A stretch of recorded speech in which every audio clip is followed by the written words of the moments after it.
Are they called cubby holes? I mean, you know, like little holes in buildings that are safe for people. Why? That's not safe. That's not what safe means, you know. And I have made it clear to anyone who will listen that I believe this campus needs a recognized, official, public space that offers resources of all sorts to members of this community. And that means all members of this community, and it means this community specifically. And I've made that clear. And the more I say that, it just seems like people get nervous about that because it's like, well, then Ferris is endorsing this, that, and the other. No, Ferris is endorsing its mission when it does that. So anyway, I don't know why I feel the need to share right now.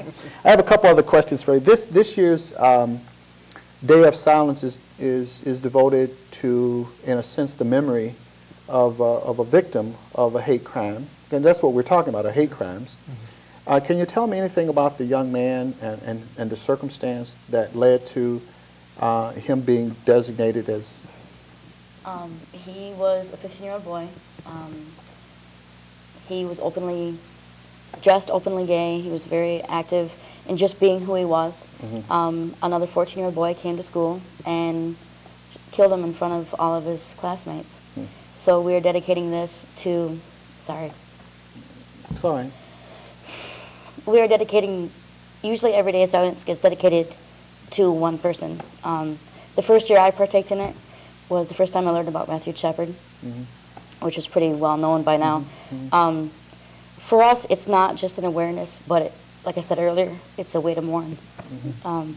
Because we deal with this, maybe not on the same level as his parents now who have to deal with it, and people who never want to be part of it are now thrown into it simply because they were there that day that it happened. But we are thrown into this every day. Our families are thrown into this every day. People who support us are thrown into this every day. And it's not something that, even if people don't realize it, it's not something that touches you far away. It's right here every day. It's in the shirts that we wear. It's the fact that when I was first asked to come on the show, my partner begged me, even though she's 3 hours away, she begged me not to do it because of incidents that have happened here. But for me, the question that you asked earlier, how can we promote this, is by education. Showing these people that we have a face, showing these people that we are educated. We're not asking for you to take us into your religion. We're not asking for you to accept us on some higher level than what we are. We're just asking you as a person, just let us be who we are. And that's not saying, hey, take me into your house, listen to what I have to say, accept why I'm gay. It's just saying, I'm here, just leave me be. And I think that the Day of Silence is big for that because it's so amazing what you can say without saying a word. When someone gets that card and they read that card, what it is that we're presenting here, even if it's initially it's like, oh, this is interesting, and then because we're all wearing it, so they're like, oh, this has to be something cool. And then you read the card, and the first initial thing they do is they get this look of shock on their face, which you're not sure at first if it's fear or if it's, oh my God, I can't believe I just read that, get it away.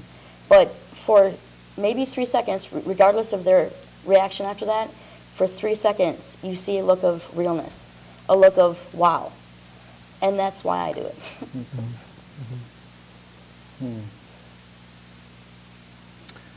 Well, I don't want to start crying. I got.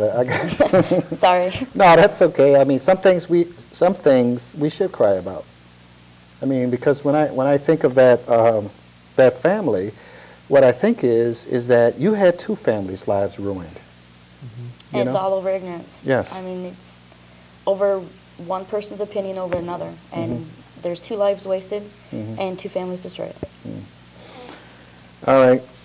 So on March on March 29th, we will have the Day of Silence during the day, and you're going to be out on the quad.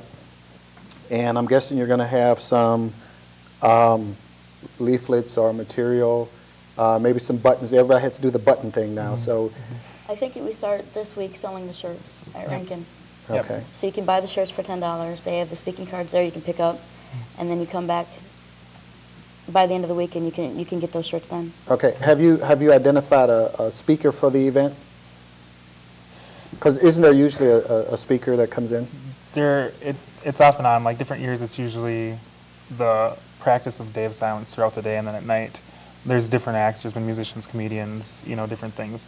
And right now we're securing, one of the things we're looking at doing is looking at bringing in religious groups and seeing how that plays out within our community, and how you can be religious and LGBT, and it is okay. Like, it's not something that you can't do. So right now we're still securing those things, and not quite positive on what's going to be, but we will next week start selling the Day of Silence shirts and the Gay Fine by Me shirts in Rankin Center. Okay. And what do you do in terms of outreach to the broader campus? I mean, is that why you specifically choose the quad?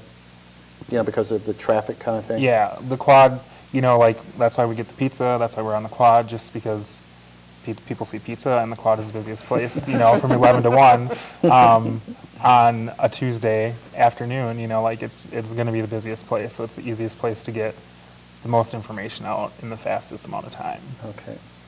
I got to ask you, what do you think the university can do? And I preface that by saying that there are lots of allies here. I mean, there are a lot of people here who've been for years in their own way. Some more loud, some quiet, whatever. But what can the university do as a university? And I don't know if each of you wants to quickly. I think we're going to be running out of time pretty soon. But what is it a university could do? They can put their money where their mouth is and offer domestic partner benefits. Okay. Well, I want you to say that again so people, you went so fast, maybe. I heard you because you're screaming it in my ear, but someone else may not have heard you. I think if we truly are inclusive, we will offer domestic partner benefits to our employees. Okay. And I think it's important to find a space and resource for students, because I see so many students struggling with this, and there's not, like, they don't know about DSAGA, or they don't know who the allies are on campus, so they just struggle, and a lot of them end up leaving Ferris, and it's really, working with residents who live here, and so something tangible that students can see, some way to visibly show that there is a community here. I'll tell you what my problem with DSAGA is. They're the sweetest kids I ever met in my life.